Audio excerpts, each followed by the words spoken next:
ఒకప్పుడు రోట్లో పచ్చళ్ళు దంచుకునే రోజుల్లో చివరాఖరిన ఒక ఉల్లిపాయ వేసి పచ్చడి దంచుకుంటే చాలా కమ్మగా ఉండేది. కానీ ఇప్పుడు అన్నీ మిక్సీ పచ్చళ్ళాయే.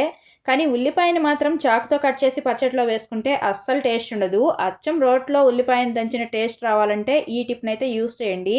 అందుకోసం ముందుగా ఒక ఉల్లిపాయని తీసుకొని ఈ 2 చివర్లని కట్ చేయకుండా ఓన్లీ పీల్ చేసేసుకోవాలి. గుర్తుపెట్టుకోండి, మొదళ్ళను మాత్రం అస్సలు కట్ చేయకండి.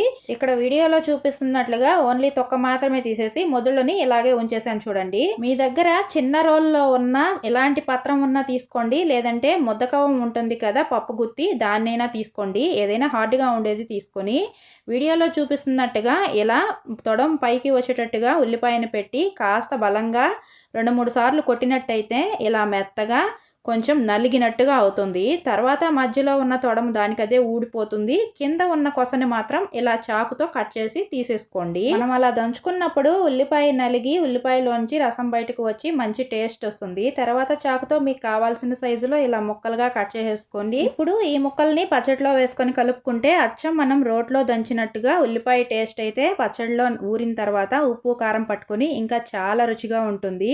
వీడియో నచ్చితే లైక్ చేయండి, ఛానల్ని సబ్స్క్రైబ్ చేసుకోండి. మరో మంచి వీడియోతో మళ్ళీ కలుద్దాం. Bye friends.